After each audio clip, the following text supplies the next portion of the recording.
You know, sometimes, in life, there are these moments that hit you like a physical blow, moments that aren't just embarrassing or hurtful, but are so profoundly clear they reorganize your entire understanding of reality. For me, that moment wasn't just painful, it was the exact second I realized my marriage, my entire 12 years with Chloe, had been dead for months. And I was the only one who didn't know it. It happened at a corporate party in Chicago.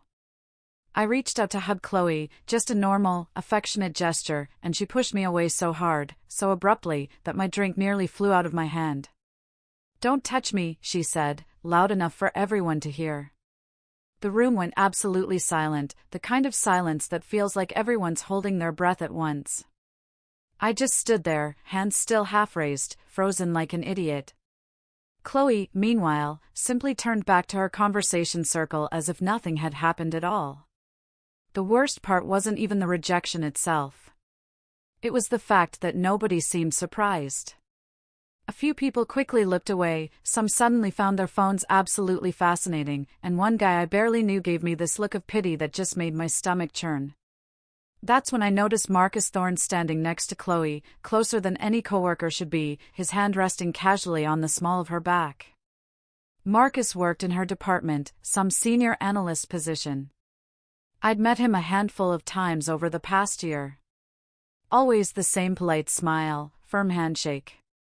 The kind of guy who seems perfectly harmless until you realize he's been playing chess while you're still figuring out the rules.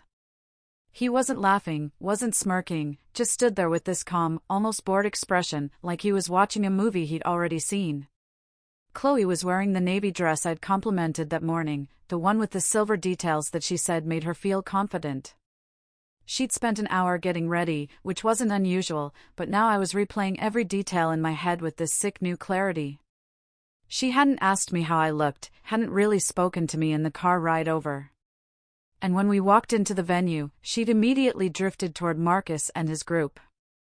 I'd told myself she was just networking, being professional, doing the whole career woman thing that I'd always supported. But standing there with my drink getting warm in my hand, and everyone pretending they hadn't just witnessed my public humiliation, I felt like the biggest fool in the room. Chloe's sister, Sarah, appeared at my elbow a few minutes later, her voice low and careful. "Hey, you okay?" she asked, and I could tell from her tone that she'd seen everything. Sarah was the only one in Chloe's family who'd ever treated me like an actual person instead of some accessory to her sister's perfect life. So, I gave her an honest answer instead of the polite lie I'd been preparing. "Bad night," she offered, trying to soften it, trying to give me an out. I looked at her directly and said something I didn't even know I was thinking until it came out of my mouth. "No. The last one." Sarah's face changed then, this flicker of something that might have been relief, or maybe guilt. I couldn't tell which. She nodded slowly, squeezed my arm, and then disappeared back into the crowd. I was left standing there with the distinct feeling that I'd just crossed some invisible line. The party dragged on for another hour, during which Chloe didn't look at me once. I watched her laugh at Marcus's jokes, saw her lean in when he whispered something. I noticed the way her whole body language shifted when he was around, open and animated in a way she hadn't been with me in years. By the time we left, I'd made a decision, though I couldn't have told you exactly what it was yet. The drive home was completely silent. Not even the radio playing, because Chloe had turned it off the second we got in the car. She stared out the passenger window the entire time, her jaw tight, her hands folded in her lap like she was physically restraining herself from saying something. When we got to the house, she went straight to the bathroom and locked the door, which was bizarre because in 12 years of marriage, she'd never once locked that door. I stood in the hallway for a second, listening to the water run, and felt this cold certainty settle over me. Something fundamental had broken tonight, and it wasn't getting fixed. I went to the kitchen, poured myself a whiskey I didn't really want, and noticed Chloe's purse sitting on the counter where she'd dropped it. I'm not the kind of person who goes through other people's things, never have been. Always believed that trust was more important than proof. But my hand was reaching for that purse before I'd even made a conscious choice. And when I opened it, I found a second phone. A cheap prepaid thing that definitely wasn't the iPhone she carried everywhere. My hands were shaking when I turned it on, and the first message I saw made my blood go cold. Tomorrow night, room 519. Can't wait. The text was from Marcus. Sent earlier that day. I scrolled up. Months of messages. Hotel confirmations. Inside jokes about me. Discussions about their future together. Conversations about how much longer Chloe needed to keep up appearances before she could leave. I put the phone back exactly where I'd found it and sat down at the kitchen table with my whiskey, my mind racing through every conversation, every late night at the office, every weekend business trip that had seemed so reasonable at the time. Chloe came out of the bathroom 20 minutes later, in her pajamas, her makeup scrubbed off, looking tired and small in a way that might have made me feel sorry for her if I hadn't just read those messages. She didn't say goodnight, just walked past me like I was furniture, and went upstairs to the bedroom. I stayed at that table until 3 in the morning, not drinking, not moving, just sitting there in the dark and realizing that the worst part wasn't the cheating itself. The worst part was how easy she thought this would be. How completely she believed I'd never look deeper, never question, never fight back. She built this entire second life right under my nose and hadn't even bothered to cover her tracks properly because she was that confident I'd never notice. I thought about that moment at the party, the way she'd said those words with such casual cruelty, and understood that it hadn't been spontaneous. It had been a message, a public declaration that I didn't matter anymore, that whatever we had was over, and she wasn't even trying to hide it. What? She didn't know, what nobody in that room knew, was that I'd already started planning my next move. I didn't know all the details yet, didn't have the full picture, but I knew one thing with absolute certainty: I wasn't going to be the fool in this story anymore. I still didn't know exactly who was involved or how deep this went, but I could feel it. This sense that I was standing alone in a room where everyone else already knew the ending. That feeling, more than anything else, told me this was bigger than just Chloe and Marcus, bigger than a simple affair. And I was about to find out just how wrong I'd been about everything. I barely slept 3 hours before calling Chloe's sister, Sarah, late the next morning, asking her to meet me for coffee. I kept it casual, just said I needed to talk about something important, and she agreed immediately. Too immediately, like she'd been expecting this call. We met at a small cafe in Denver, the kind of place where nobody from Chloe's social circle would accidentally run into us, and Sarah looked nervous the second she sat down. She ordered a latte she didn't drink, kept fidgeting with the sleeve on her cup, and wouldn't make eye contact for the first few minutes. I didn't push, just let the silence stretch until she couldn't take it anymore. And when she finally spoke, her voice was quiet and guilty. "Marcus influences Chloe more than you think," she said. And the way she said it, like she was confessing something she'd been holding on to for months, made my chest tighten. I asked her what she meant by that, keeping my voice calm, even though my heart was pounding. She looked at me with this expression that was half pity and half relief. She didn't give me details, wouldn't say exactly what she knew. But the way she kept apologizing and saying she should have told me sooner made it clear this wasn't news to her. Sarah had known, maybe not everything, but enough. And she'd stayed quiet while I walked around like an idiot, thinking my marriage was just going through a rough patch. When I left that cafe, I felt sick. Not because of what Sarah had said, but because of what she hadn't said.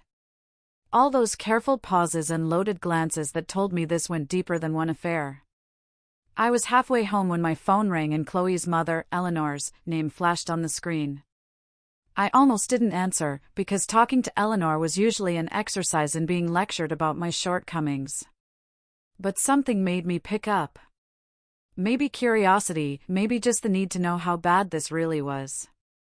Her voice was cold and rehearsed, like she'd practiced exactly what she was going to say.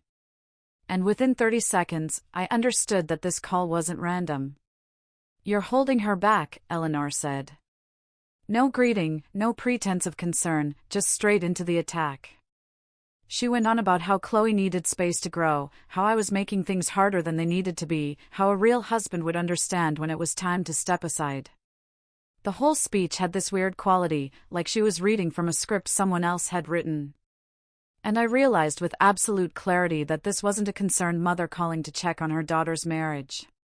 This was damage control, someone trying to get ahead of a story they knew was about to break. Eleanor had never liked me. That was nothing new. But this was different. This was coordinated.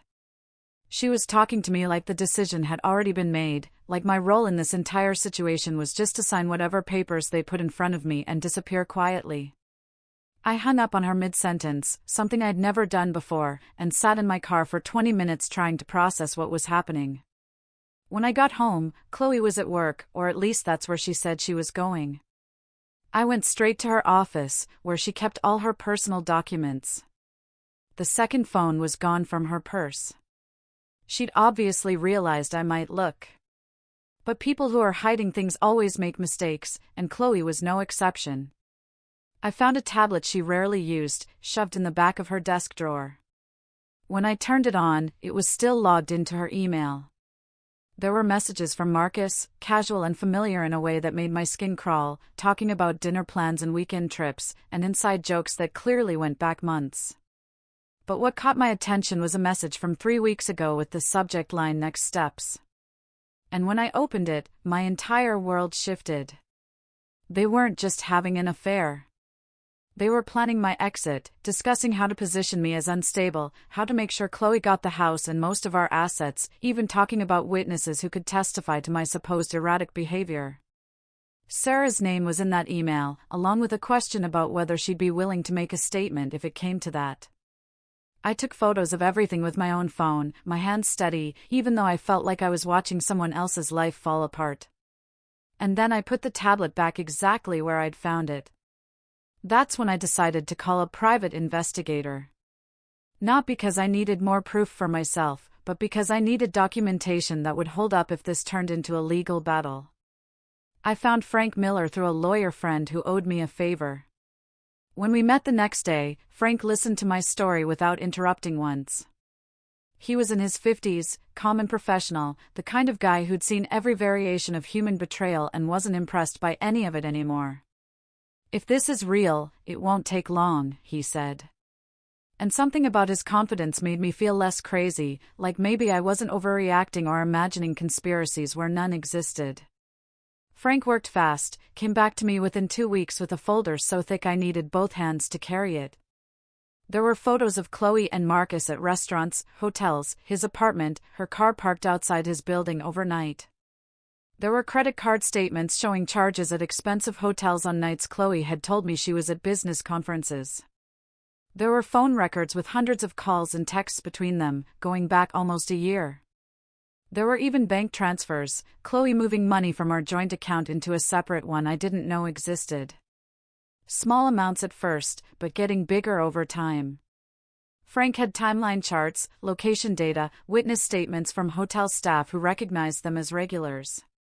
They hadn't been careful, hadn't really tried to hide anything because they genuinely didn't think I was enough of a threat to bother covering their tracks properly. The worst part came when Frank showed me the last piece of evidence, a recording he'd gotten from a source he wouldn't name. It was Chloe and Marcus in his car, parked somewhere private, talking about the divorce they were planning. Chloe's voice was different, lighter, more animated than I'd heard it in years.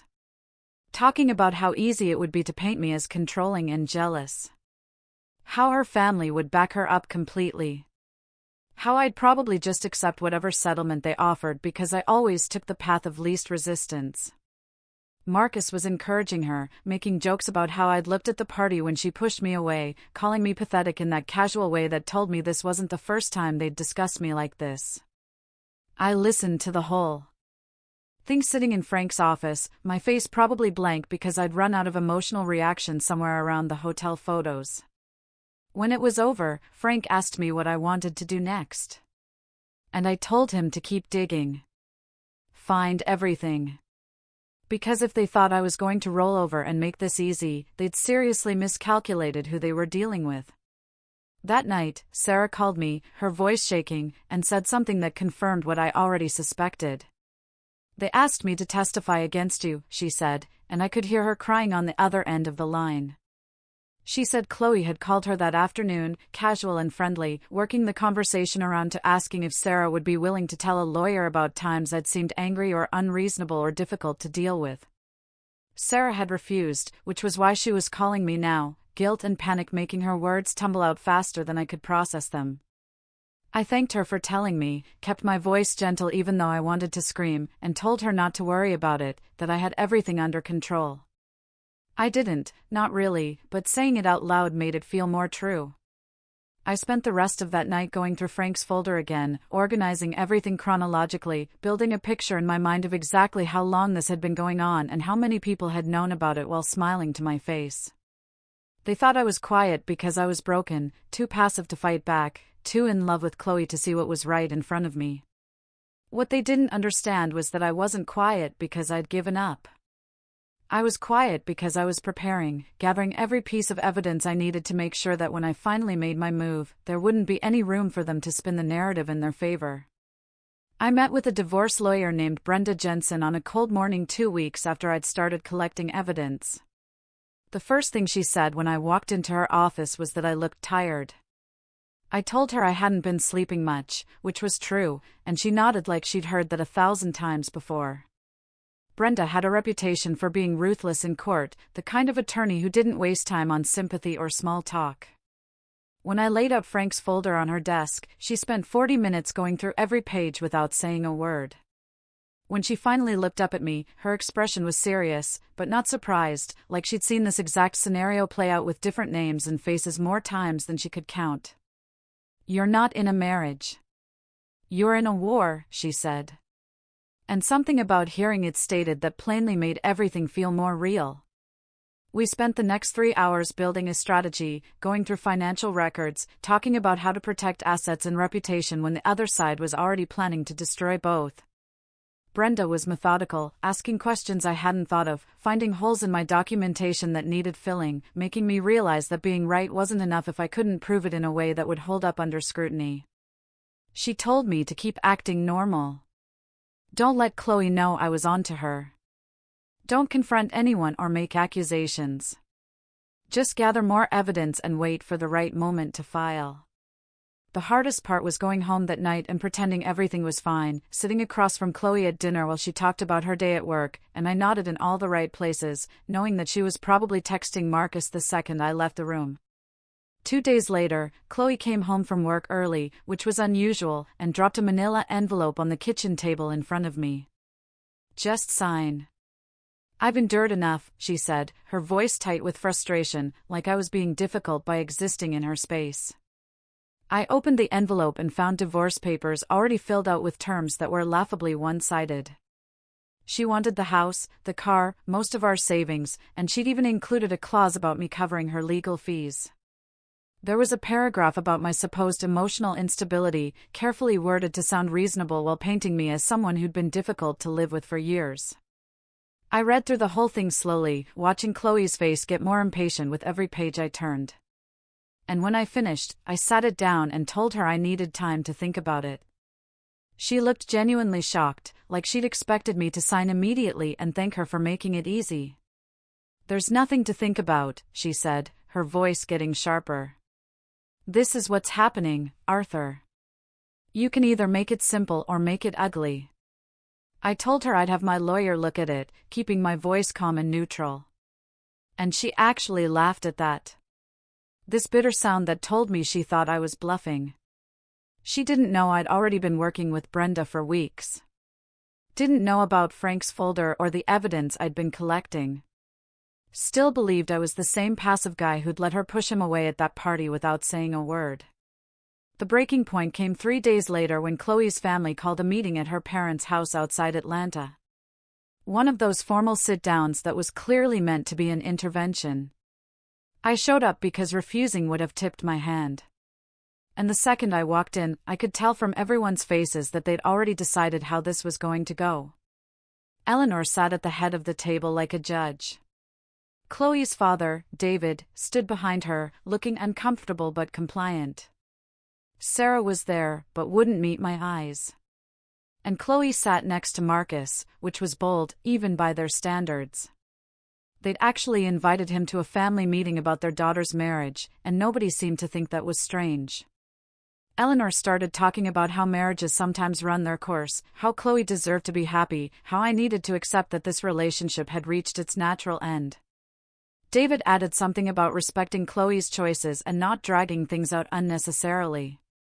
Marcus didn't say anything, but his presence said everything. This quiet confirmation that he was already part of the family, and I was just a problem to be solved. I sat there listening to all of it, nodding occasionally, asking clarifying questions that made them think I was coming around to their way of thinking.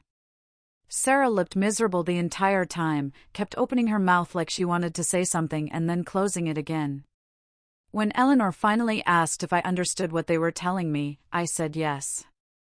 I understood perfectly. And I could see the relief on all their faces, except Sarah's, who looked like she might cry. That night, I called Brenda and told her it was time to move. The next morning, before Chloe even woke up, I filed for divorce with all of Frank's evidence attached. Brenda had prepared everything perfectly, a comprehensive filing that included photos, bank statements, phone records, witness testimonies, and a detailed timeline of Chloe's affair and the conspiracy to defraud me in the divorce.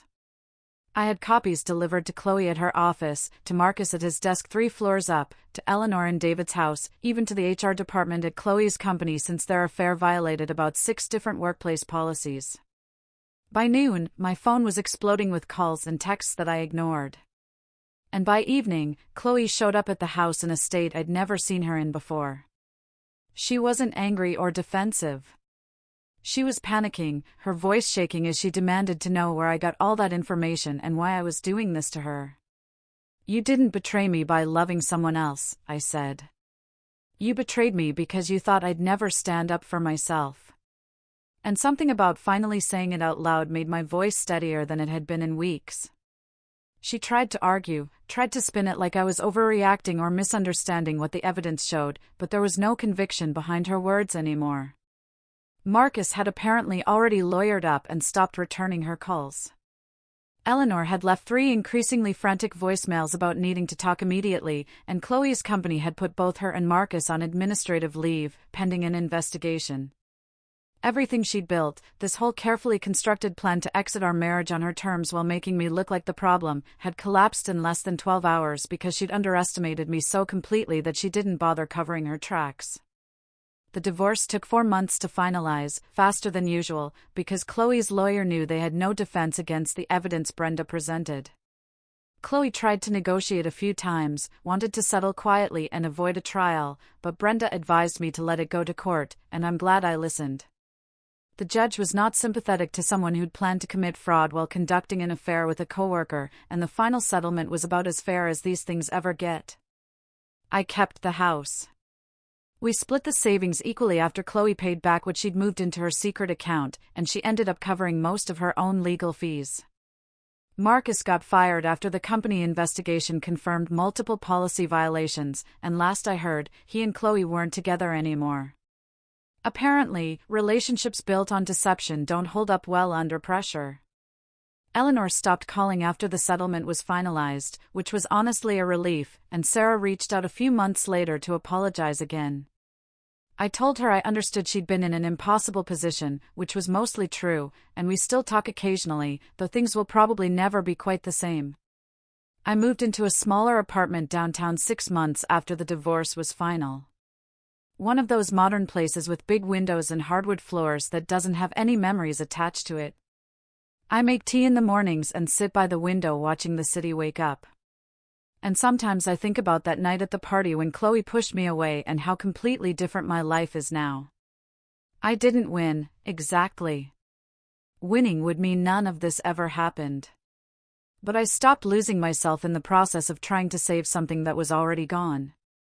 Some mornings I still feel angry about the time I wasted, the lies I believed, the way an entire family conspired to make me doubt my own reality. But most days, I just feel quiet. The good kind of quiet that comes from knowing exactly who you are and not apologizing for it anymore. Do you think I handled this the right way, or was I wrong to fight back so hard?